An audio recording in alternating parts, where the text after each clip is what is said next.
కరాచీ మీద పేలుళ్ళు అంటారు, లేకపోతే ఇంకోటి ఇంకోటి అంటారు. వాళ్ళేమో డైరెక్ట్గా వచ్చి మన మీద అటాక్ చేస్తుంటే మనోళ్ళు మాత్రం చేష్టలుడికి చూస్తుంటే నరేంద్ర మోడీ కవర్ చేసుకురావడం కోసం వాళ్ళ సోషల్ మీడియానో లేకపోతే మీడియానో పాకిస్తాన్లో కరాచీ పేలిందంటారు, రావాల్సింది పేలిందంటారు, అక్కడ ఏం జరగట్లేదని అర్థమవుతోంది అంటే ఇప్పటికే సూడోస్ రంగంలోకి దిగేశారు.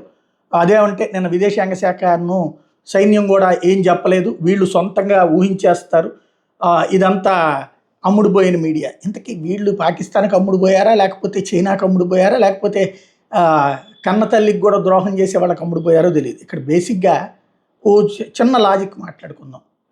మొన్న JF-17 కూలింది అన్నది పాకిస్తాన్ చెప్పింది కదా. పోనీ మనం పాకిస్తాన్ ప్రేమికులం కాబట్టి అది నమ్ముతాం కదా. మరి అది భారత విదేశాంగ శాఖ చెప్పలేదే, భారత రక్షణ శాఖ చెప్పలేదే, మేము ఇట్లా కూల్చాం JF-17 F-16 అని చెప్పేసి. అదే సందర్భంలో వాళ్ళ దగ్గర ఉన్నటువంటి ఉగ్రవాద శిబిరాలని ధ్వంసం చేశామని చెప్పినటువంటి భారతదేశం ఆ తర్వాతన పాకిస్తాన్ ఇట్లాగా మా దగ్గర ఉన్నటువంటి స్వర్ణ దేవాలయం మీద దాడి చేయడానికి ప్రయత్నించింది, ఆలయాల మీద దాడి చేయడానికి ప్రయత్నించింది, అట్లాగే నన్స్ మీద దాడి చేయడానికి ప్రయత్నించింది, పిల్లల మీద దాడి చేయడానికి ప్రయత్నించింది, ఇట్లాంటివే చెప్పింది తప్పించి భారతదేశంకి సంబంధించి వాటిని తిప్పికొట్టాం ఇవే చెప్పింది తప్పించి అక్కడ కరాచీలో పేలుడికి సంబంధించి వాళ్ళే ట్వీట్ చేసి ఆ తర్వాత ఎందుకు తీసేశారంటారు.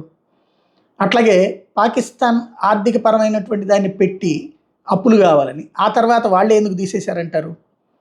అంటే ఇక్కడ లాజికల్ పాయింట్ ఒకటి ఉంటుంది, ఎంతవరకు చెప్పాలో అంతవరకే చెప్తుంది ప్రెస్ కాన్ఫరెన్సుల్లో సైన్యం కానీ విదేశాంగ శాఖ కానీ. అదే సందర్భంలో మనం చేసేదంతా అదేదో T20 రన్నింగ్ కామెంటరీ టైపులో చెప్పరు, చెప్పాల్సింది చెప్తారు, చెప్పకూడని వాటిని అధికారికంగా చెప్పకూడని వాటిని సమాచారాల్ని అందిస్తారు. రిపబ్లిక్ టీవీనో లేకపోతే పాల్కీ శర్మనో లేకపోతే ఇంకోళ్ళు వెర్రితనంగా రోడ్డు మీదకి వచ్చి మాట్లాడతారు, లేకపోతే పాకిస్తాన్లో ఈ అడ్రస్లు తెలుసుకుని అవన్నీ పేలిపోయినట్టు చెప్తారు అని అనుకుంటే అది అమాయకత్వమా లేదా అదే మేధావిత్వం అనుకుంటే గ్రేట్.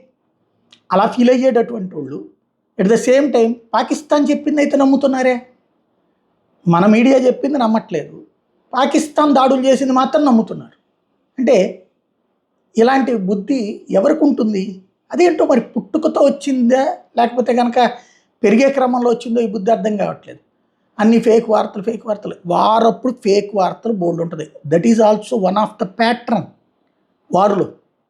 కాబట్టి ఇక్కడ గుర్తుపెట్టుకోవాల్సింది నీకేంటి నష్టం, ఏం లేదు కదా, భారత్కి అనుకూలంగానే ఉంది కదా. నీకు భారత్ అనుకూలంగా మాట్లాడటం నచ్చలేదు అనుకో, పాకిస్తాన్కి సంబంధించినటువంటి చూసుకో, లేదా అంతర్జాతీయ వాళ్ళందరూ ఇప్పుడు ఇజ్రాయెల్ మీద చేసినటువంటి దాడులు హౌతీ చెప్తుంది, హౌతీ మీద చేసిన దాడులు ఇజ్రాయెల్ చెప్తుంది. వీళ్ళిద్దరు చెప్పిన దాంట్లో నుంచి కొంచెం మొక్క తీసుకుని అంతర్జాతీయ చేస్తాయి. వాళ్ళందరూ అక్కడ కూర్చోబెట్టి డీటెయిల్స్ అన్ని చెప్తుంటారా ఏంటి? ఇదొక సిస్టమ్. ఈ సిస్టంలో ఉన్నటువంటిది ఇన్ఫర్మేషన్ రకరకాల ప్యాటర్న్ ఉంటుంది.